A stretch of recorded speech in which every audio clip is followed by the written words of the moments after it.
Take note nyo po ito. What is a true church? Ano ba ang tunay na iglesia? Alam nyo, according to survey, all over the world, there are almost 5,000 religions or 5,000 churches according to data to survey. The question is, what is a true church? Ano ba ang tunay na iglesia? No? Ang sabi po ni Jesus, si Jesus po ang sasagot niyan. Jesus himself. Matthew 16:18. New Living Translation. Ang sabi niya rito, Jesus said, "Now, I say to you that you are Peter, and upon this rock, I will build my church, and all the powers of hell will not conquer it." Sa Tagalog po, kung sa Tagalog, mabuting balita.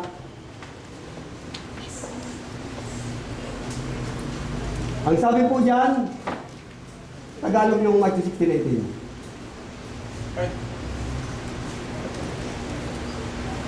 Okay. Sabi rito, Matthew 16:18, Tagalog. Sabi ng Panginoong Hesus, "At sinabi ko naman sa iyo, ikaw ay Pedro. Sa ibabaw ng batong ito, ay itatayo ko ang aking iglesia." Maliwanag po. First topic, Jesus Christ is the builder of a true church. Ang tunay pong nagtayo, nag-build, nag-foundation ng tunay na iglesia ay ang Panginoong Jesucristo. Ang sabi niya roon, I will build. Ako ang magtatayo. Maliwanag po ba? Ako ang magtatayo. Ha? Maliwanag. Ako. Hindi Pastor Dado, hindi si Daddy Giding. Hindi ang JCM. Si Jesus. Maliwanag po yan. Hallelujah. Okay? Kaya po,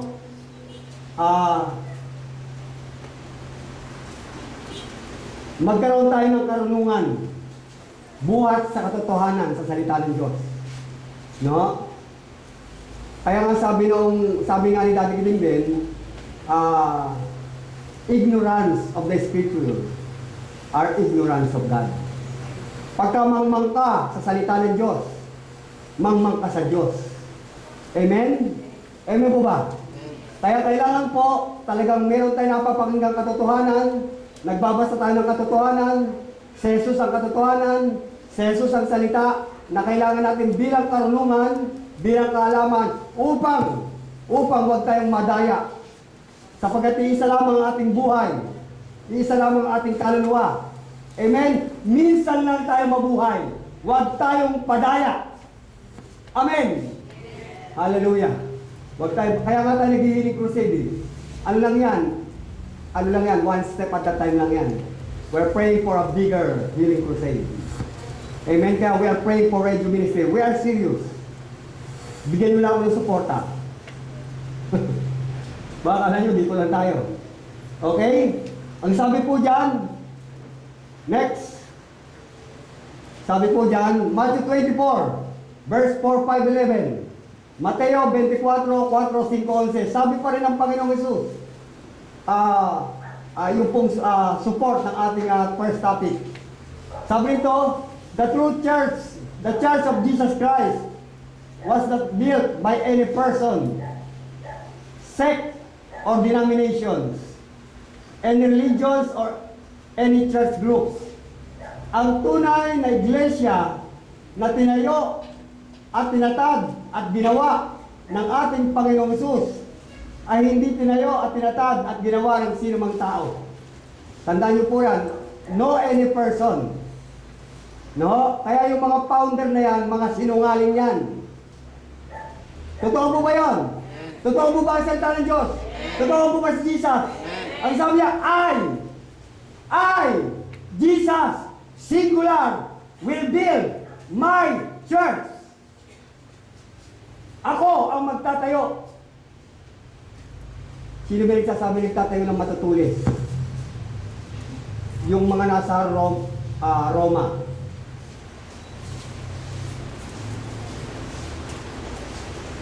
Hallelujah.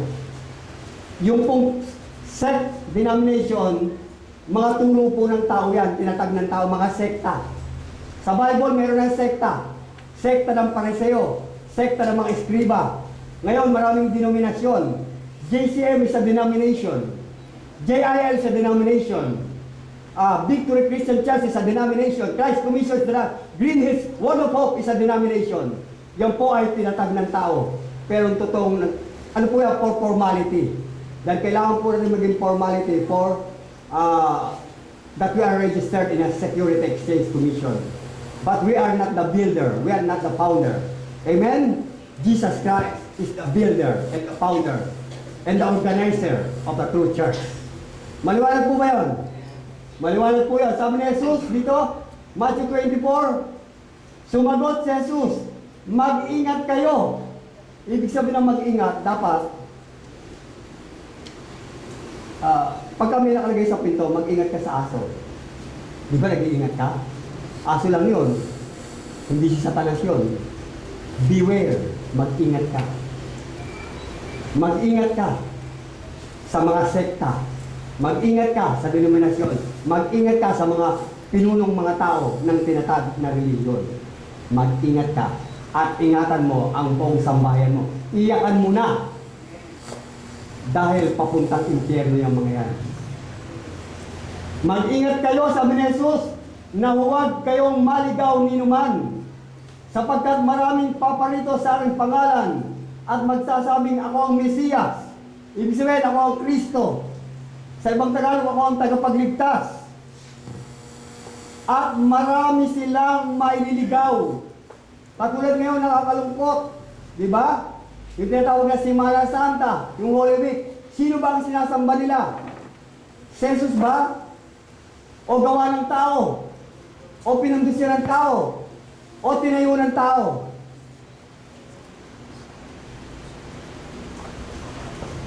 Are we crying for the deceived people? Mga dinaya, nilinlang. Mapapahamak ka lang mga buhay. Mapapahamak ka lang mga kaluluwa. Do I have passion and compassion? Kaya nga tayo lumalabas. Kaya tayo naging crusade. Umulan, umaraw, may bagyo. Maganda pa lang o hindi. Amen? Sa totoo sa akin, may makinig wala. I will go.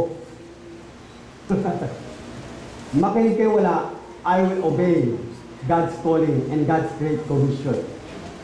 Dahil sa panahon ni Noah, wala namang nakinig eh. Walang nakinig noon.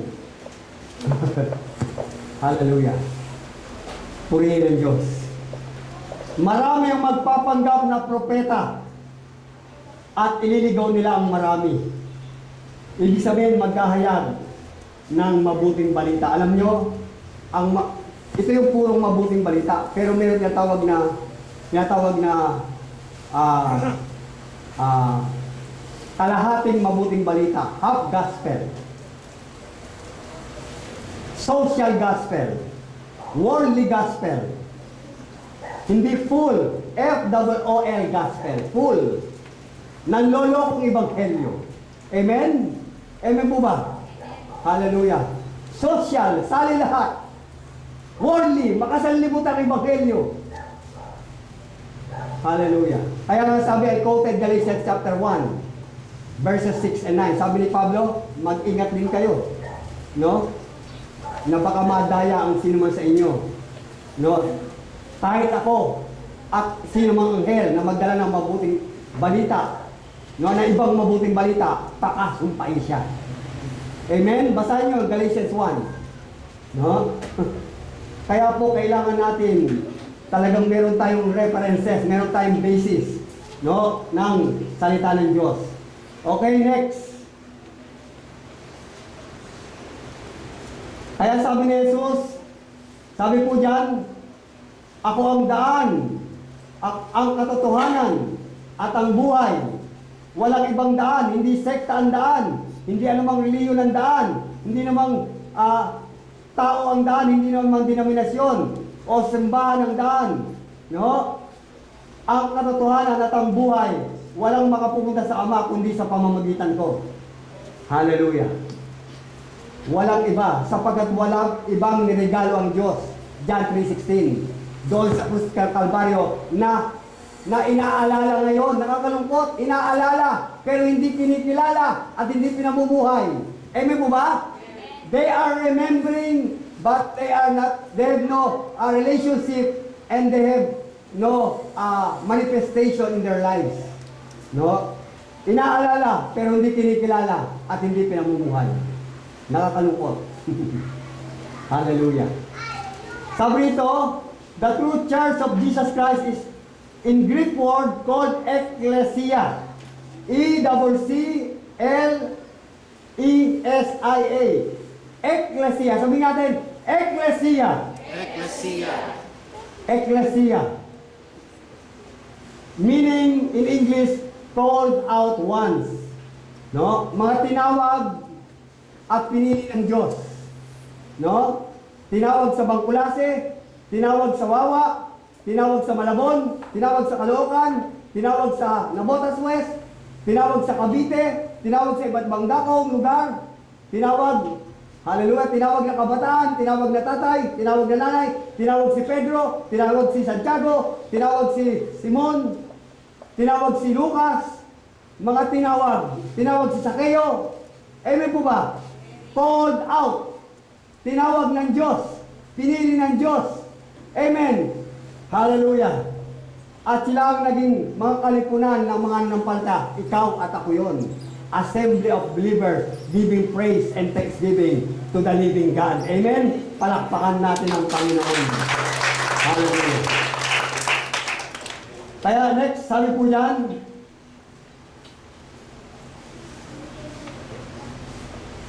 sabi po rin sa John 15:16, ito po yung tunay na iglesia. Sabi ni Jesus again, hindi kayo ang pumili sa akin. Ako ang pumili at humirang sa inyo para praise. Hallelujah. Ako ang gumawa at nagtayo sa inyo upang kayo ay humayo, yung ginagawa natin mini crusade, yung ginagawa natin missions, at mamunga. Manatili ang inyong bunga, maging disciple. Sa gayon, ano mangingin nyo sa Ama, sa aking pangalan, ay pagkakaloob sa inyo. Amen.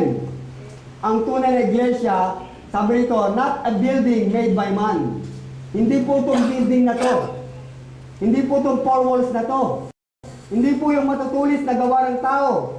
Amen po ba? Amen. Ecclesia, built by Jesus Christ, founded by Jesus Christ, chosen by Jesus Christ, and called by Jesus Christ, not built by men. Hallelujah. Kaya nga sabi rito ni Jesus Christ pa uli, John 2, ilisan niyo po yun sa Bible, malapit ang Pasko ng mga Hudyo, kaya't pumunta si Jesus sa Jerusalem.